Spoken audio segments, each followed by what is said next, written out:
On se retrouve pour une nouvelle session d'information. Mesdames et messieurs, bienvenue dans ce journal. Tout de suite, le titre de votre journal.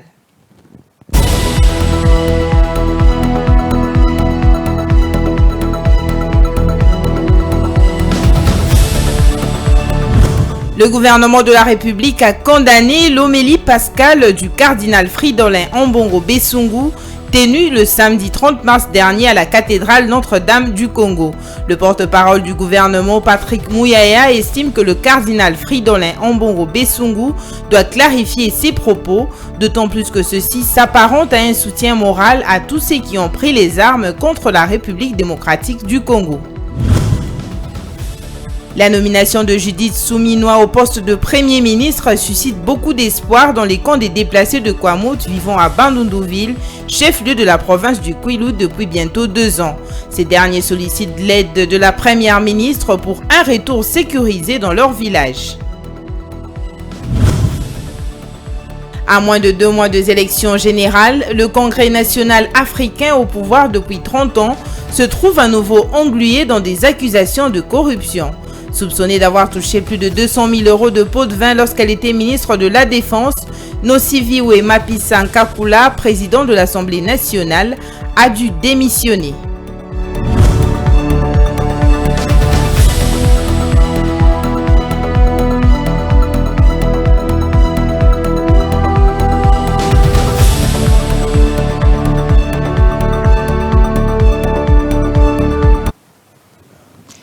Mesdames et messieurs, bonsoir. La nomination pour la première fois d'une femme à la tête du gouvernement en RDC est saluée par l'exécutif sortant. Quelques ministres ont exprimé leur satisfaction lors d'un briefing qu'ils ont co-animé le mercredi 3 avril dans la soirée, aux côtés du porte-parole du gouvernement. Pour F. Bazaïba, ministre de l'Environnement et Développement durable, les partis politiques étant des pépinières pour la gestion de la chose publique, les leaders politiques devraient suivre cet exemple venu d'en haut. Vini Ngali Junior pour les détails. F. Bazaïba, activiste de défense des droits de femmes et ministre d'État, ministre de l'Environnement et du Développement durable, a salué la nomination de la première ministre de l'histoire de la République démocratique du Congo, Judith Suminwa Tuluka. Intervenant lors d'un briefing presse, co-animé avec ses collègues de la communication et des médias, ainsi que celui de la santé publique, F. Bazaïba a félicité le président Félix Tshisekedi, champion de la masculinité positive, qui ne cesse d'encourager les femmes à occuper des postes de responsabilité. J'avais envie d'applaudir et permettez-moi d'applaudir. J'applaudis pour le combat, des combats de la femme, les combats que nous avons menés depuis plusieurs années. Aujourd'hui, nous venons de briser les plafonds de verre pour avoir une femme chef du gouvernement, chef de l'exécutif. Ce n'est pas peu de choses. Et je salue aussi, en félicitant le chef de l'État, le président de la République, qui est champion de la masculinité positive. Il a été consacré champion de la masculinité positive parce qu'il est passé en acte depuis son avènement au pouvoir sur la présence des femmes, non seulement dans différentes instances de prise de décision, mais surtout les niveaux, la qualité des femmes. Je pense qu'avec la nomination actuelle de notre sœur Judith Tuluka, il faut un autre prix au chef de l'État.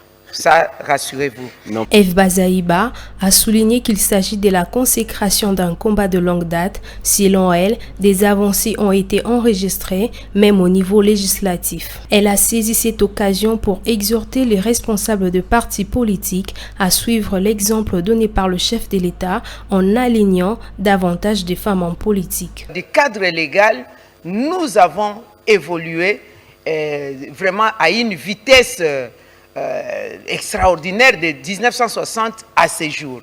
Et maintenant, dans sa mise en œuvre, il y a eu tout ce qu'il y avait comme politique de l'émancipation de la femme, les promotions des droits des femmes, mais c'est maintenant que nous sommes en train de récolter les fruits. Et nous nous en félicitons, nous réitérons nos félicitations à la volonté politique du chef de l'État. Nous pensons qu'il demeure encore des pesanteurs au niveau de certains partis politiques. Parce que, oui, il demeure des pesanteurs dans certains partis politiques, C'est rare de trouver les partis politiques, permettez-moi, comme les miens, le Mouvement de libération du Congo, où le leadership croit à la femme et donne la possibilité à la femme d'éclore ses compétences, de donner sa contribution. Nous pensons que les partis politiques étant des pépinières pour la gestion de la chose publique, les leaders politiques devaient suivre cet exemple qui est venu d'en haut. À noter que Judith Souminoa Toulouka est la première femme de l'histoire de la RDC à occuper les fonctions de Premier ministre. Et je l'ai annoncé dans les titres, le porte-parole du gouvernement congolais a demandé au cardinal Fridolin Ambongo de clarifier ses propos tenus lors de la célébration de la messe du Samedi Saint. Dans son homélie, lors de la messe du 30 mars 2024, le prélat catholique a tenté de justifier les adhésions de certains compatriotes à l'Alliance Fleuve Congo dirigée par Corneille Nangaa et affiliée au M23. Les ralliements successifs à ce mouvement seraient dus aux frustrations engendrées par la situation du pays. Pour Patrick Mouyaya, le propos du cardinal s'apparente à un encouragement de ce mouvement rebelle, des propos qu'il doit clarifier. Suivez. Quelles que soient les raisons, on ne peut pas soutenir des Congolais qui veulent prendre des armes pour tuer des Congolais pour accéder au pouvoir alors qu'on a fait le choix de la démocratie. C'est inquiétant lorsqu'on se souvient des propos tenus par l'abbé Chollet, je les cite, où on avait besoin d'un courageux.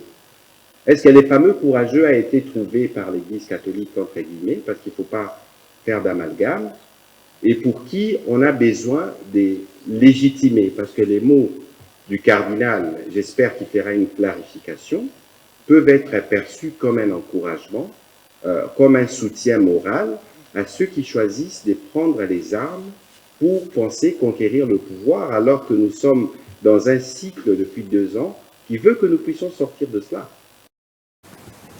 L'actualité, c'est aussi en province, le Fonds national de réparation des victimes des violences sexuelles, FONAREV en sigle, veut porter haut la voix des victimes pour une solution durable. Pour ce faire, une délégation de ce fonds se rendue le mercredi 3 avril 2024 au Nord Kivu, une province touchée par des violences armées depuis 3 décennies. Dans la délégation, la directrice générale adjointe du FONAREV était accompagnée de Moïse Mbié, l'ambassadeur du FONAREV. Regardez. Les victimes des violences sexuelles ont longtemps souffert en silence, non seulement dans le Nord Kivu, également dans les autres provinces du pays où sévissent ces violences. Au Nord Kivu, la situation s'est aggravée à cause des guerres à répétition, y compris celle des rebelles du M23 avec l'appui du Rwanda. Emmanuela Zondi, la directrice générale adjointe du FONAREV à la tête de ces délégations, a souffert de ces violences. À l'issue de l'entretien avec le gouverneur militaire du Nord Kivu, elle a rassuré que le FONAREV tient à porter les voix des victimes de la guerre. Les politiques sont mises en place pour répondre aux attentes des filles qui sont les bénéficiaires du fonds. Nous sommes en train de mettre en place des politiques publiques pour que les déplacés soient pris en charge le plus rapidement possible dans les cadres de nos programmes de réparation intérimaire d'urgence qui vont être de réparation plus ou moins pérennes, qui ne sont pas à confondre avec de l'aide humanitaire. Et aujourd'hui, ce programme va bientôt démarrer et nous avons déjà eu à consulter quelques victimes, quelques déplacés sur ce qu'ils veulent, quels sont leurs vrais besoins et comment est-ce que le FONAREV peut les aider. Dans le souci de mieux faire entendre la voix des victimes des violences sexuelles, le FONAREV a recouru au service de l'artiste musicien Moïse Mbié. Faisant partie de cette délégation, il s'est dit touché par la résistance de ce peuple de l'Est de la RDC, meurtri par la guerre et qui ne baisse pas les bras en se reconstruisant sur ses ruines. Je vois comment ces peuples se renouvellent, ces peuples se reconstruisent à chaque fois. Il y a eu des tremblements de terre, les volcans, il y a eu des guerres, toutes ces choses.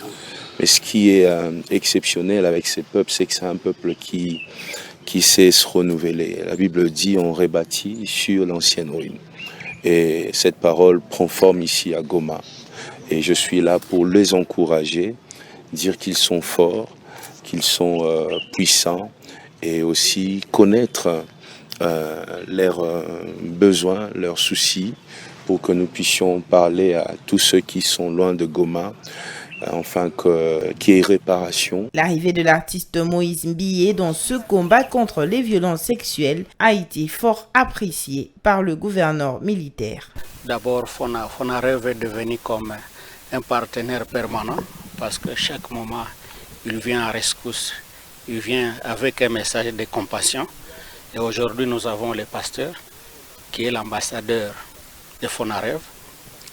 Non seulement que son arrivée, c'est encore un bon message de compassion, mais nous pensons qu'à l'occasion, ils vont prier pour nous, pour que Dieu aussi puisse nous appuyer dans l'effort de paix que le président de la République est en train d'amener pour nous. L'agenda du FONAREV dans le Grand Nord prévoit de rencontrer les victimes, les entendre et voir dans quelle mesure les aider à entrer dans leurs droits dans le cadre de réparation des préjudices subis lors des différentes agressions. Et de leur côté, ayant appris la nomination de la première ministre chef du gouvernement, les déplacés de Kwamouth à Bandundu-Ville ont sollicité l'aide et l'implication de Madame Judith Souminois afin de leur faciliter le retour dans leurs milieux respectifs avant d'exprimer divers besoins liés à leurs conditions. Commentaire de Ronta Luyela. La nomination de Judith Souminois au poste de Premier ministre suscite beaucoup d'espoir dans les camps des déplacés de Kwamouth vivant à Bandundu-Ville, chef-lieu de la province du Kwilu depuis bientôt 2 ans. Les déplacés ont exprimé divers besoins. Certains invitent la nouvelle chef du gouvernement à s'imprégner de la situation sécuritaire à Kwamouth afin de leur permettre de retourner dans leurs villages respectifs.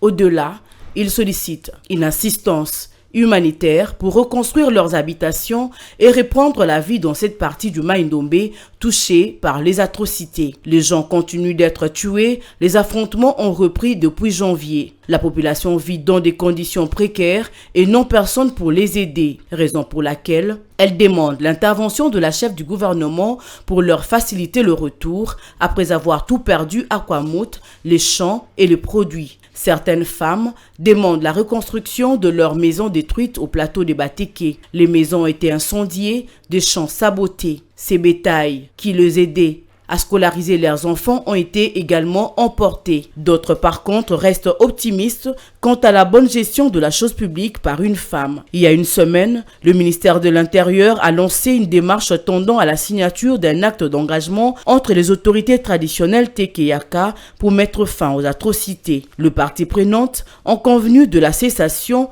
des hostilités et du retour de la paix. Le rapport des assises a été signé, reste la signature de l'acte devant le président de la République. Et dans le reste de l'actualité, le programme alimentaire mondial, pas mon sigle, travaille depuis près de 8 mois sur un projet d'installation d'une ferme à Lansele afin de faciliter la production agricole.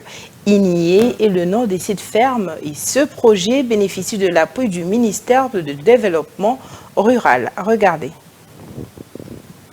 Au cours de cette activité, le ministre du Développement rural et son collègue de la pêche et élevage ont reçu des explications claires sur ce que regorge cette vaste ferme qui s'étend sur 4 hectares avec des activités de production telles que la pisciculture, le maraîchage, la pastèque, le champ de manioc et l'usine de transformation d'aliments et la production de sel de table. La ferme a une approche communautaire.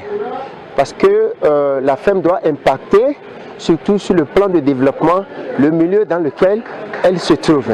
Le ministre François Roubota salue l'initiative du programme alimentaire et vient en appui à l'économie rurale, selon la vision du chef de l'État, Félix-Antoine Tshisekedi. Pour moi, c'est une joie très grande parce que l'activité qui se développe ici intervient à la suite des visites que nous avons effectuées avec le programme alimentaire mondial au Madagascar et aussi à Namibie. Et j'avais demandé au programme alimentaire mondial de contribuer aussi à la transformation rurale, qui est une politique gouvernementale, pour qu'au lieu que PAM nous amène seulement à manger lorsque nous avons des catastrophes, mais que PAM contribue à ce que nous puissions aussi produire localement ce que nous devons manger, même pendant la période de catastrophe. Le ministre de la Pêche et Élevage, Adrien Bokele, qui promet son accompagnement, estime qu'il s'agit d'un projet louable. Le gouvernement de la République peut beaucoup apporter à cette ferme. D'abord, en plus de la culture du manioc, en plus de la culture des gombos que nous avons vu sur place, il y a aussi la pisciculture et l'élevage qui sont en train d'être pratiqués ici. Dans ce cadre-là, notre contribution ou notre accompagnement peut être en termes de livraison des intrants, donc au niveau de la ferme. Ces intrants-là sont les alevins. Ces intrants sont aussi l'alimentation. Et dans le secteur de l'agriculture, selon les alternatives aux pesticides, en réponse à la mobilisation mondiale des médecins du monde et les partenaires de ce projet, les promotions des santé des maraîchères et des protections de l'environnement ont organisé la semaine dernière une conférence débat sur le thème agissant contre les méfaits des pesticides de synthèse et optant pour des alternatives en faveur d'un avenir sain pour les générations actuelles et futures. Laetitia Moulalou nous en dit plus. Lors de cette activité, les intervenants ont réveillé la conscience des consommateurs sur les enjeux de la santé publique liés aux pesticides chimiques. Ils ont en outre présenté les évidences sur les enjeux liés au risque d'utilisation des pesticides dans nos différentes cultures et plus particulièrement dans la pratique de l'anticulture à Kinshasa, les perspectives d'innovation d'utilisation des pesticides à travers la production locale des alternatives. Il y a une demande sociale croissante. Les consommateurs sont en train de demander les produits qui sont cultivés sans des pesticides, c'est-à-dire des produits qui sont sains. Donc la demande est encore là. Deuxième élément, il y a les cultivateurs héréditaires qui s'adonnent aujourd'hui aux pratiques agroécologiques. L'objectif de cette conférence est d'informer la population sur les risques des pesticides synthèse et de promouvoir des alternatives existantes en République démocratique du Congo. À en croire les intervenants de cette conférence, à Kinshasa, la performance de la production agricole repose essentiellement sur l'apport en matière organique. Le système des Nations Unies retient que c'est l'opportunité de sensibiliser, de parler des risques des pesticides chimiques et de présenter l'alternative. Et nous, médecins du monde, nous avons saisi donc l'occasion pour convier les professeurs d'université pour parler du sujet. Et à côté de mettre les maraîchers et les maraîchères qui vivent au quotidien la réalité de produire les légumes dans la ville avec le risque soit d'utiliser les pesticides chimiques ou les pesticides biologiques. Rappelons que la conférence s'est tenue le vendredi dernier dans la salle de conférence de l'INPES. Et dans le secteur des infrastructures, on remarque beaucoup d'infrastructures routières de la ville de Kinshasa se détériorent après quelques années de construction. Selon les experts dans la construction des routes, c'est les manques d'entretien et d'assainissement qui sont parmi les principales causes de la dégradation rapide de routes de la capitale congolaise. C'est le cas de l'avenue Kasavubu, dont son tronçon compris entre les avenues du Commerce et Kabomba, dans la commune de Kinshasa. Les détails dans cet élément. Depuis plusieurs mois, beaucoup des routes de la ville de Kinshasa se trouvent dans un état de délabrement très avancé. On peut citer les avenues Kasai, Kabombar et Kasavubu qui facilitent l'accès au centre-ville de Kinshasa. Pourtant, elles sont très dégradées. Sur l'avenue Kasavubu, dans son tronçon compris entre les avenues du Commerce et Kabombar, actuellement en pleine réhabilitation, les usagers reconnaissent que ce tronçon a été plusieurs fois réhabilité, mais se détériore souvent quelques mois après. Ils plaident pour que la route soit construite suivant les normes pour éviter sa détérioration rapide comme les autres fois. Vous voyez cette route, les travaux avancent à pas de tortue et après, les nids des poules apparaissent. En ce moment, nous voyons que l'on veut arranger d'ici jusque là en bas, ça nous réjouit. En tout cas, s'ils terminent les travaux de cette route, nous souhaiterons qu'ils enchaînent directement avec les autres avenues pour nous aider parce qu'ici, c'est un marché. L'avenue Kasavubu est une avenue qui aide beaucoup la population.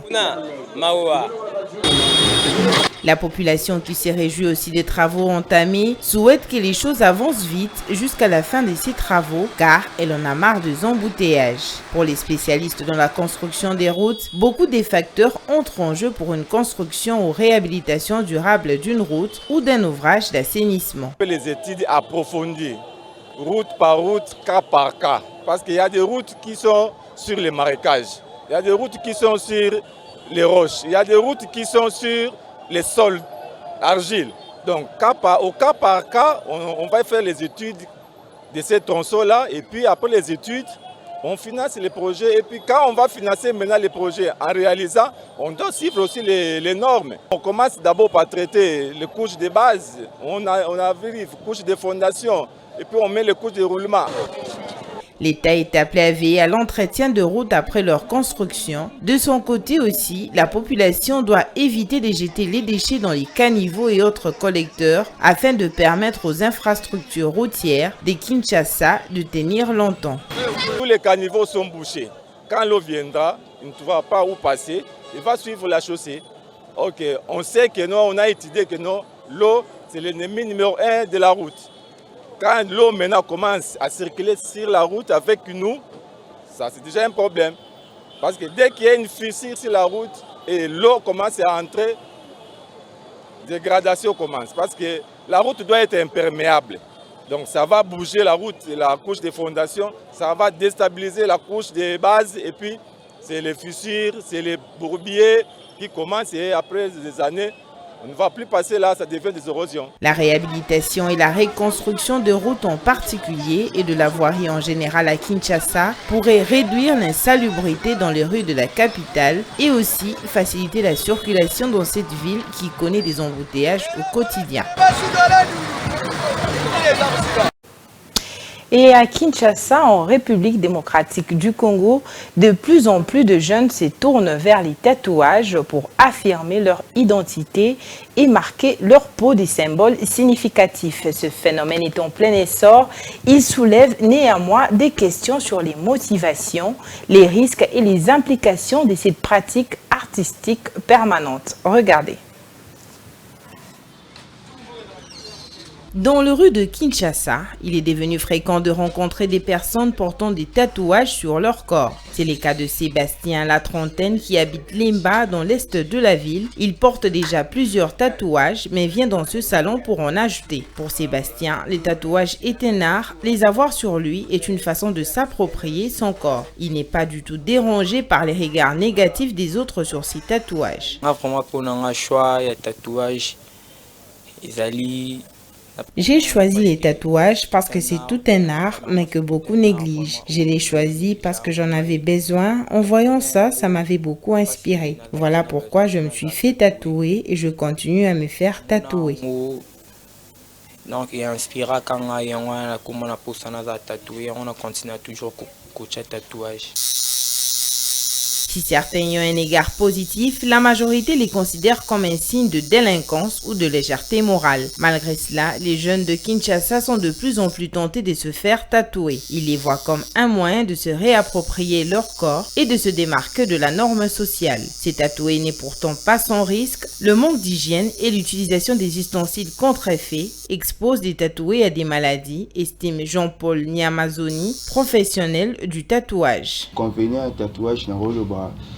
Les inconvénients du tatouage, ce sont les infections qui surviennent si les aiguilles utilisées pour tatouer sont infectées ou si l'environnement est malsain, ça peut créer des infections. À part ça, il y a le cancer si l'encre utilisée n'est pas appropriée ou si la personne tatouée n'entretenait pas son tatouage en l'exposant au soleil, ça crée aussi des maladies. Quand entretenir le tatouage n'a été exposé peut-être à un mouille.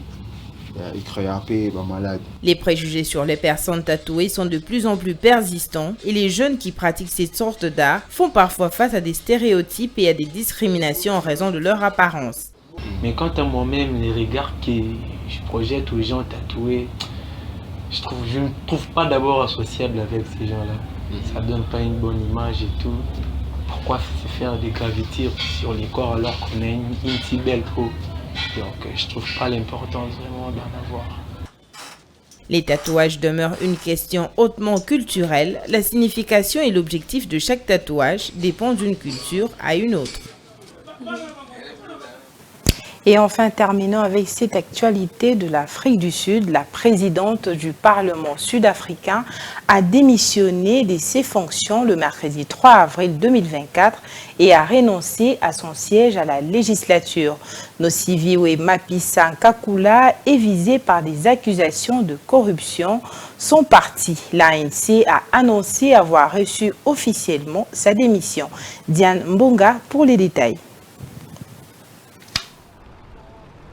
La justice avait rejeté mardi un recours en urgence de la présidence du Parlement, ouvrant ainsi la voie à une possible arrestation de cette figure du parti au pouvoir. L'Afrique du Sud est à 2 mois d'élections législatives cruciales.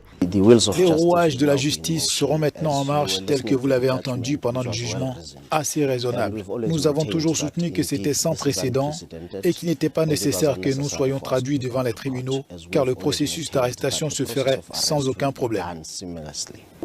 À 67 ans, Mapisa Nkakula est accusée d'avoir reçu d'importantes sommes en espèces d'un contrat tant militaire lorsqu'elle était ministre de la Défense et elle aurait perçu en 2019 plus de 15 000 $ et une perruque lors d'une réunion. Les Sud-Africains iront toujours le 29 mai prochain pour renouveler le Parlement censé désigner le nouveau président au moment où l'ANC est un ballottage défavorable et risque de perdre sa majorité et ce sera historique. Voilà, c'est tout pour ce journal télévisé de 19h. Mais si vous nous avez pris en cours de diffusion, je vous rappelle les principaux titres de ce journal.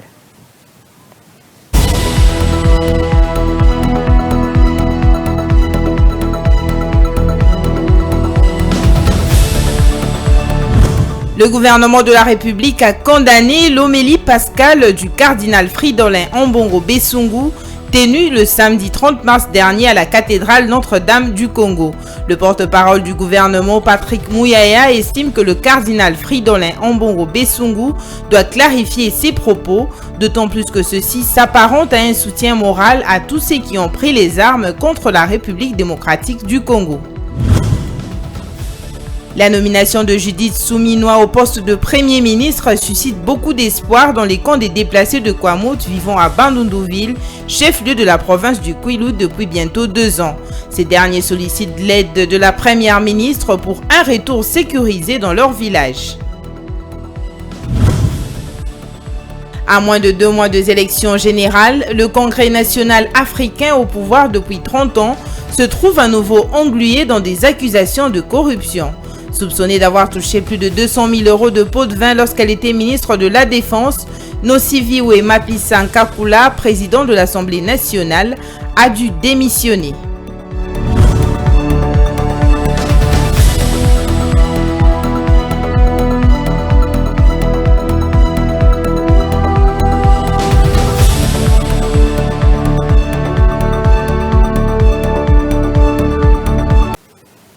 Mesdames et messieurs, ce journal est complètement terminé. Retrouvez la prochaine édition demain vendredi à 19h.